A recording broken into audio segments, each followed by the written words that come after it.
안녕하세요. 경제 지식이 쑥쑥 상식이 톡톡 터지는 경제 통계 바로 보기 시간입니다. 오늘도 이병태 교수님 모셨습니다. 교수님 안녕하세요. 네, 안녕하십니까. 네, 교수님 오늘은 환경 문제 이야기를 좀 해보려고 합니다. 2018년 1월이었죠. 중국에서 그 플라스틱, 비닐, 폐기물 수입을 중단하겠다라고 이제 선언을 한 이후로 아마 온 세계가 플라스틱을 어떻게 처리할 것인가, 플라스틱과의 전쟁을 벌이고 있다고 볼 수 있을 것 같습니다. 네. 그래서 제가 이제 플라스틱, 한국 사람들은 얼마나 플라스틱을 쓰나 통계를 한번 살펴봤더니요. 2016년 기준으로 1인당 98.2kg을 쓰고 있다고 합니다. 이 데이터가 세계 1위라고 합니다. 2위가 미국이고요. 97.7. 일본은 66.9kg예요. 미국이나 일본보다 훨씬 우리나라가 플라스틱 소비를 굉장히 많이 하고 있다. 이렇게 많이 쓰니까 많이 버리겠죠, 교수님? 네, 많이 버리겠죠. 네. 그래서 이 플라스틱을 이렇게 많이 쓰다 보니까 뭐 산업적인 특성도 있을 것 같아요. 플라스틱을 많이 쓰는 제조업이라든지 뭐 이런 게 있을 것 같고요. 이걸 많이 버리다 보니까 각국 정부에서는 플라스틱을 덜 쓰자. 그래서 우리 정부도 올 8월이죠. 2018년 8월부터 지금 이런 그 플라스틱 일회용 용기를 그 매장 내에서 못 쓰게 했고 11월부터는 마트에서 비닐 봉투를 못 쓰게 하는 그런 규제를 하겠다고 합니다. 과히 뭐 플라스틱과의 전쟁을 하고 있는데요. 이게 지금 이 정책들의 방향이 플라스틱의 소비를 줄이는 방향인 거죠, 교수님. 네. 네. 이거 어떻게 보십니까? 네. 이제 환경 문제가 늘 플라스틱이 문제다 그러면 플라스틱 줄이자 그러잖아요. 네. 근데 이제 플라스틱이 뭐 다양한 용도로 쓰이잖아요. 이게 이제 그 우리가 뭐 쇼핑 가서 비닐백 쓰는 것도 한 용도고 일회용 컵 쓰는 것도 한 용도지만 그거 말고도 산업용으로 워낙 많잖아요. 그러니까 그 우리 파레토 법칙이라는 게 있죠. 진짜 문제를 해결하려면 중요한 그 몇 개, 정말 큰 비중을 차지하는 거를 줄여야 되는 거잖아요. 네. 근데 그 플라스틱을 없애면, 안 쓰면 그럼 뭔가 다른 대안이 있겠죠. 그렇죠. 플라스틱을 대체할 어떤 물건이 있어야 되는 거죠. 있어야 되는 거죠. 네. 그러면 밖에 나가 있는데 일회용 컵을 안 쓰면 뭐를 쓰나요? 유리컵을 네. 들고 다니나요? 텀블러 들고 다녀야죠. 네. 텀블러 들고 다니나요? 네, 저는 무거워서 못 들고 다닙니다. 예. 그리고 쇼핑백 그 비닐백을 못 쓰게 하면 페이퍼백을 쓰거나 뭐 요즘에는 에코백이라고 그러잖아요. 근데 그럼 그건 더 친환경적이냐 이렇게 문의를 하거든요. 묻거든요. 네. 에코백은 에코적이지 않다라고 하는 놈은 많아요. 그 사실은 요새 에코백 너무 많지 않나요? 여기 가면 저기 줘가지고 집에 너무 많이 가면 줘서 집에 넘쳐나죠. 많죠.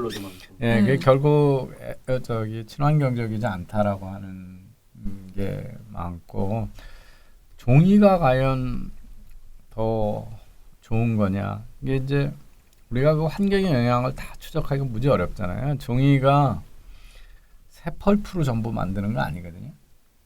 그러니까 페이지 같은 걸 가지고 다시 종이로 만들잖아요. 재활용하면 되게 잘하는 것 같은데요.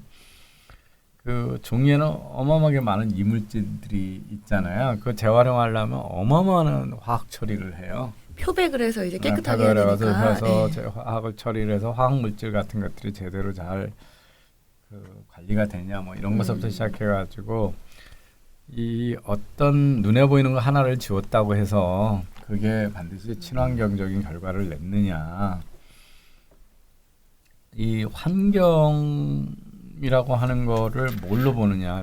땅 속에 비닐이 오래 플라스틱이 쌓여있던 것도 환경 침해지만 우리 지금 더 걱정하는 건 그거보다 이산화탄소가 얼마나 많이 배출되냐 더 또 걱정하잖아요. 그래서 그 종이를 만들거나 천을 만드는 데도 상당히 많은 이산화탄소가 쓰이는 거거든요. 이거 이제 우리 보통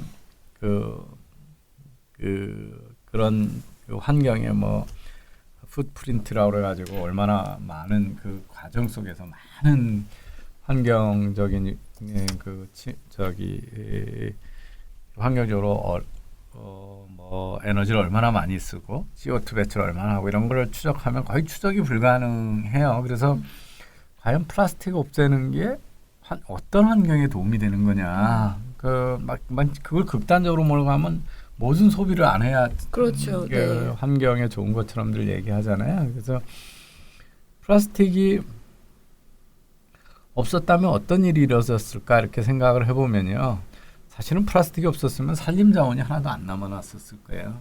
죄다 종이백을 종이도 쓸 그렇고 거고. 여러 가지로. 그러니까 그 플라스틱이 대체한 건축 자재나 뭐 이런 게 수없이 많잖아요. 네. 그죠? 그래서 그 플라스틱을 그냥 악마화하는 것도 되게 위험한 발상이죠. 이제 그리고 종이를 쓰면 한 번 쓰면 다 못 쓰지만 비닐은 여러 번 쓸 수 있잖아요. 그죠? 이제 그게 이제 여러 번 쓸 수 있는 장점이라는 게 잘 분해가 안 되고 튼튼하니까 그런 건데 그게 이제 분해가 잘 안 나는 면만 너무 이제 강조를 하니까 그래서 환경 문제는 그렇게 눈에 보이는 것처럼 쉽지가 않다 이런 말씀을 드릴 수 있죠. 네.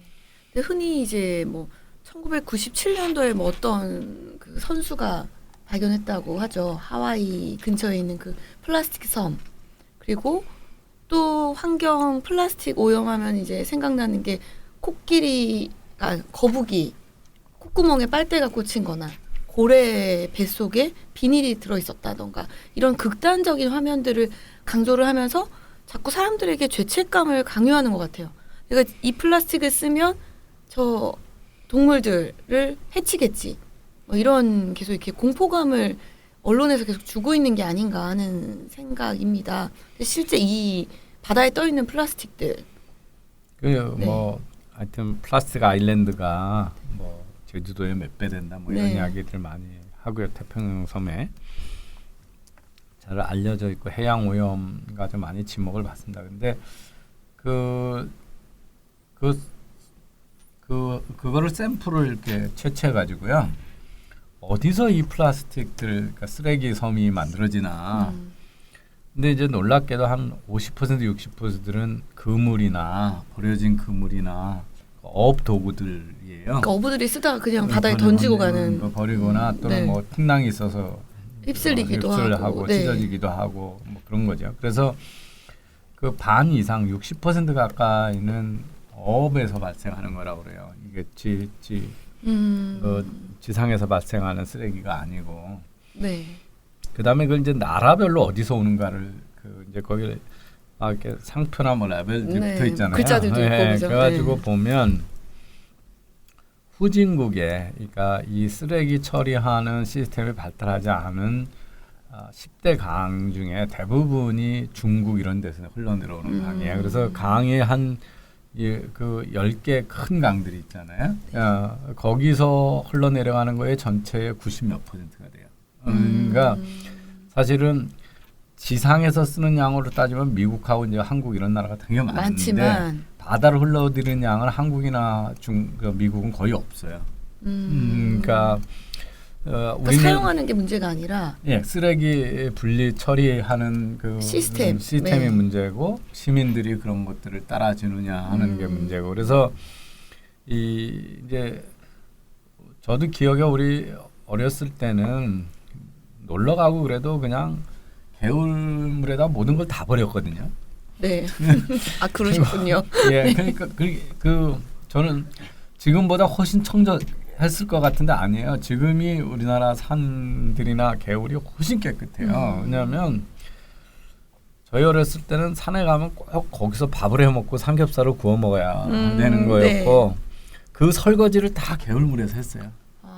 그리고 거기서 다 쓰레기를 태우고 다 그랬어요. 버리고. 그렇죠. 기준이 없었던 거죠. 없는 거죠. 그러니까 공중 도덕에 대한 적이 없었고요. 제가 유학 가기 전만 해도요. 그 전두환 대통령 때 한강변 정비를 처음 했거든요.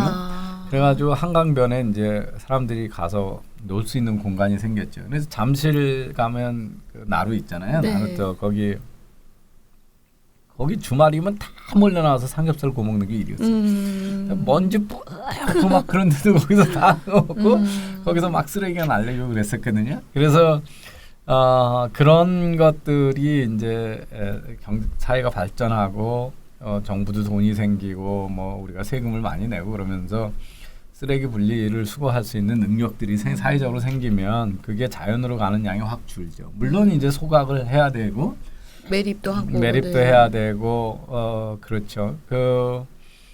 사실은 우리 사회가 이제 그리고 못 사는 나라에서는 이걸 인건비가 싸니까 그런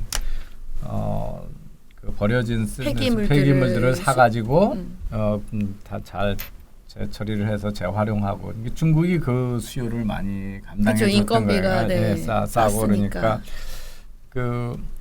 일본이 왜 그런 게 적으냐면 리사이클이 많이 돼서 그렇거든요. 일본은 우리하고 다른 게 뭐냐면 이렇게 왜 병 같은 거가 수거가 잘 안 되냐면 플라스틱 병 우리가 플라스틱이 있다고 그래도 거기에 뭐 상표 같은 게 붙어 있잖아요. 그런 것들이 그래서 플라스틱도 우리가 비닐하고 일반 병을 만드는 플라스틱하고 다르거든요. 네. 재질이. 그래서 그런데 일본 가면 이걸 딱 손으로 하면 딱 떨어지게. 그 분리가 편하게. 예. 그래서 이렇게 점선 같은 게 돼 있어가지고 손만 딱 떼도 이렇게 딱 깨끗하게 분리가 되게 있어서 병에 뭐 이렇게 종이로 된 우리 이제 포장지 보면 이게 우리는 안 떨어지잖아요. 예, 저도 분리수거 가면 애매한 게 있죠. 이거 네. 플라스틱으로 해야 되나? 그죠. 병에도 6대 4인데만 고민해요. 저도. 거기에 막 이게 상표도 붙어 있고 병에도 상표 붙어 있는데 잘 안 떨어지잖아요. 네. 그런 것들을 띄기 쉽게끔 디자인을 애초부터 하고 뭐 이러면서 이제 리사이클이 많이 되는 거거든요. 근데 실제 우리는 어렵게 재활용을 하지만 그게 잘 실제로 재활용까지 가지도 않죠. 예, 분리는 하는데. 분리했다고 해서 그 병이나 뭐 이런 것들이 그러니까 깨지지 않은 병 같으면 그 회사 한트로 가지 않으면 맥주는 그 맥주 회사 뭐 그렇게 가지 않으면 그게 재활용이 안 되는 거잖아요. 그러면 깨서 다시 유리로 녹여서 하는 건데 그 세척하고 움직이고 뭐 이런 거 생각하면 애초에 원료를 해서 새 거로보다 더 비용이 많이 드는 경우도 있고 화학 처리 비중이 커지는 다른 거죠. 오염이 발생하기도 하는 하고 거고. 뭐 이러기 때문에 그 가정에서 대충 하는 분리수거가 실제 리사이클이 되는 데까지는 항상 이게 경제성의 문제잖아요. 그러니까 우리나라에서 뭐 리사이클이 잘 안 된다고 재활용하는 업체에서 시민들이 그걸 철저히 분리를 안 해주고 상표는 상표대로 다 띄고 뭐 그래야 된다는 건데 내 밥벌이를 위해서 당신들이 시간을 써주세요 이런 얘기하고 똑같은 거잖아요. 그렇죠. 물론 사회가 이제 그런 일이 안 되도록 이렇게 자꾸 디자인도 하고 뭐 시스템이 그런 갖춰지면 좋겠지만 네. 그러기에는 또 그것도 협조를 구하는데 이제 사회적 협조를 구하고 그런 시스템을 만드는데요 비용이 많이 드는 거니까요. 그리고 이제 많은 경우는 뭐 음식 찌꺼기가 붙어 있고 그러면 세척의 비용이 많이 들잖아요. 네. 그래서 그런 문제가 있습니다. 그 뭐 보니까 폐품 폐지를 이용해야 된다고 네 폐지를 이용해야 된다고 하면서 이제 어떤 사람이 동네마다 폐지를 다 수거해서 그 모으는 그 과정을 지켜봤더니 폐지를 모으는 그 폐지를 모아서 쓰는 그 비용보다 돌아다니면서 가스를 더 쓴 거예요. 기름을 더 써서 환경 오염을 더 시켰고 결론은 비용이 이 폐지를 재활용하는 것보다 수거하는 데 비용이 훨씬 더 많이 들었다는 그 비용도 경제적으로 저희가 생각을 해볼 필요가 있는 거죠. 인간의 시간이라던가 비용이라던가 이런 걸 환경 문제에서 그렇게 해볼 필요가 있을 것 같습니다. 그리고 또 한 가지 궁금한 게 저는 이제 이 쓰레기를 저희가 인류가 계속해서 쓰레기를 버리고 있죠. 저희가 뭐 성산폐총 이런 것도 사실 쓰레기 더미잖아요. 그럼 근데도 저희는 쓰레기 더미에 묻혀서 파묻혀서 멸종이 되거나 뭐 이러지는 않았습니다. 계속해서 쓰레기를 처리를 하고 있었다는 건데요. 뭐 매립을 하거나 소각을 하거나 이게 이제 계속 지속 가능한 일일까요? 이 쓰레기를 없애는 방법? 지금 우리 주위를 돌아보시면 돼요. 옛날보다 쓰레기가 더 많이 버려져 있는가, 더 깨끗한가. 사실은 우리나라에서 보시면 난지도 거기가 아주 서울시 악취를 다 내도 쓰레기자였잖아요. 근데 지금 아주 훌륭한 공원으로 바뀌어 있잖아요. 사실은 쿠즈네츠커브라고 해서 환경의 쿠즈네츠커브라고 있죠. 이게 경제 개발이 되면 첫 번에는 환경이 파괴가 되다가 나중에 점점 좋아진다는 거잖아요. 그래서 그 인간은 우리가 살아가면서 이렇게 어떤 게 문제라고 인식이 되면 또 그 해결책을 계속 찾아내잖아요. 그러니까 아마 인간들이 힘을 합쳐서 큰일 날 인류의 종말이 오는 것처럼 하다가 해결한 가장 큰 성공 사례가 오존 구멍 막은 거예요. 네, 막았나요? 네, 그게 네. 우리 프레온 가스 쓰고 그래가지고 오존 구멍이 났다고 계속 이제 게다가 우리 냉매로 쓰던 거를 안 쓰고 다른 걸 찾아내면서 그게 해결이 된 거잖아요. 그래서 그 많은 문제들은 우리가 생각하는 것처럼 그렇게 파고까지 가도록 내버려두지 않죠. 인간이 그렇게 바보 같은 동물이 아니잖아요. 상당히 가장 그래도 지구상에 우주에서 지금 현재까지 알려지기로는 가장 똑똑한 생명체인데 우리가 얼마나 많은 여러 가지 문제를 해결해 왔어요. 그래서 이 환경 문제도 보면 끊임없이 우리가 지금 해법을 찾아가고 있고 그런 문제를 찾아온 거죠. 다들 단기적인 추세를 보고 인류의 종말을 예측하는 일들이 너무 많거든요. 산업혁명 초기에 농업 생산성은 잘 안 올라가는데 인구가 조금 증가하니까 인구 때문에 멜더스 인구로 온다면 그때 멸망한다고 그랬죠. 식량이 그렇게 그 산업혁명 전에 농업혁명 때 한 6억 명 정도가 지구상에 살았는데 지금 80억이잖아요. 그러니까 단 200년 사이에 그런데 6억에서 한 4배 정도 늘어난 거잖아요. 14배가 인구가 늘어났는데 먹는 양은 비교할 수가 없잖아요. 그죠? 더 많이 비만이 걱정이 지경인데. 그러니까 먹는 거의 품질이나 뭐를 보면 그 문제가 해결이 도저히 될 거라고 예측됐던 변화가 아니거든요. 그런데 우리는 뭐 지금 음식이 남아서 너무 많아서 난리잖아요. 그래서 툭하면 조금의 변화를 가지고 이제 그래서 그때 인구가 늘어날 때 또 대만 그때 산업혁명 초기만 해도 나무를 가지고 온통 그 난방이나 에너지를 다 많이 땔감으로 썼거든요. 썼으니까. 그러니까 그래서 우리나라도 사실은 한일합방 이전 이미 조선 말기에 우리나라가 다 민둥산이 되거든요. 그러니까 이게 산업화가 돼서 그런 게 아니에요. 인구 별로 안 늘어났는데 땔감 때문에 지금 다 죽었죠. 그래서 그 인류가 어떻게 생각을 했냐면 이제 살림을 다 파괴했기 때문에 못 살 거라고 그러는데 인구는 훨씬 많이 늘어났는데 살림은 더 늘어났죠. 그다음에 그 딸감의 걱정 때문에 멸종할 거라고 그런 거 살려준 게 석탄이에요. 석탄을 개발해서 그랬던 거야. 근데 석탄도 파면 팔수록 깊이 들어가잖아요. 그래서 사북 탄광에는 아직도 탄 많아요. 밑으로 내려가면. 근데 그거 파는데 비용이 너무 많이 들죠. 우리 인건비 만들고 그래서. 그래서 그 석탄을 쓰다가 우리는 석탄이 고갈될 거라고 늘 걱정을 했어요. 근데 석탄 고갈되기 전에 또 어디로 갔냐면 석유로 갔잖아요. 석유 뭐 제가 어렸을 때 그 고등학교 다닐 때 석유 파동이 왔거든요. 1차 석유 파동이 와가지고 지구상에 있는 석유가 20년 만에 끝난다. 끝나거든요. 70년대 20년이니까 벌써 다 고갈됐어야 되잖아요. 근데 앞으로도 한 40년이라고 그러거든요. 근데 40년이라는 얘기도 전혀 지금 못 믿는 얘기고요. 그러니까 셰일가스도 나왔고 대체 연료가 계속 나오고 그리고 있죠.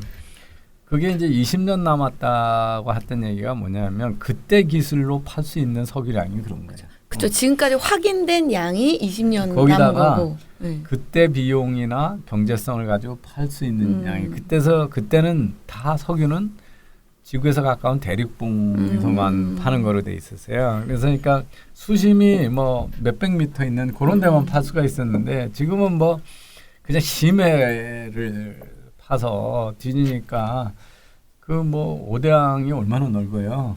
그러니까 근데 이제 지금은 그거 중에 저 그린랜드나 시베리아 있는 것들은 못 파거든요. 추워서. 근데 그것도 만약에 석유가 정말 값어치가 있어지고 기술 발달하면 그걸 파겠죠. 그래서 근데 사실은 그래서 석유가 고갈되기 전에 이미 우리는 다른 지금 에너지로 전환하고 있거든요. 그 중에 이제 원자력이 있고 그런 거죠. 그래서 늘 이런 문제도 어떤 한 문제가 영원히 뭐 지금의 추세로 쭉 가가지고 지구의 멸망처럼 할 것처럼 호들갑들을 떨지만 그런 일들은 잘 없다 이렇게 보시면 돼요. 네, 저도 자료를 찾아봤더니 타임지에서 100년 후 가장 문제가 되는 것이 무엇일까에 대한 기사에 그 말똥이라는 그런 기사가 있었다고 하더라고요. 당시 기준에서는 말똥 때문에 도저히 이제 인류가 이대로 살아갈 수 없을 거다.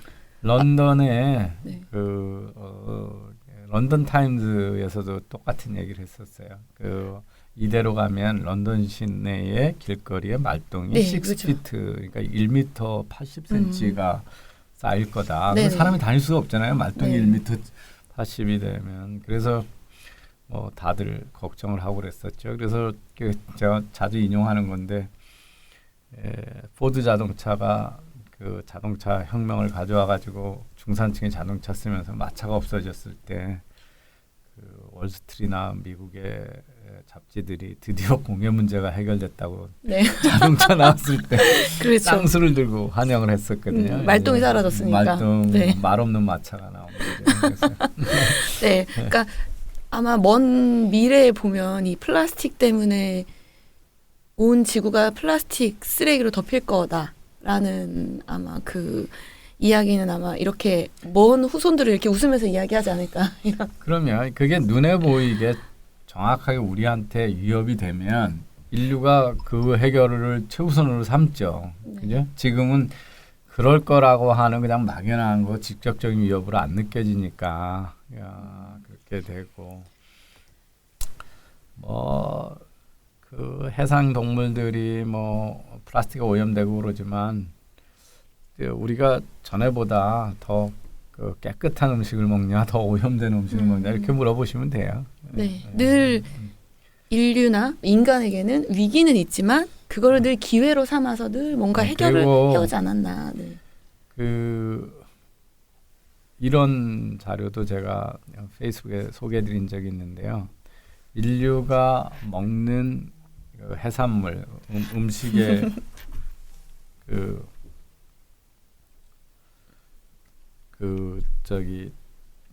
생선은 양은요. 인구가 늘어나니까 무지 늘어나잖아요.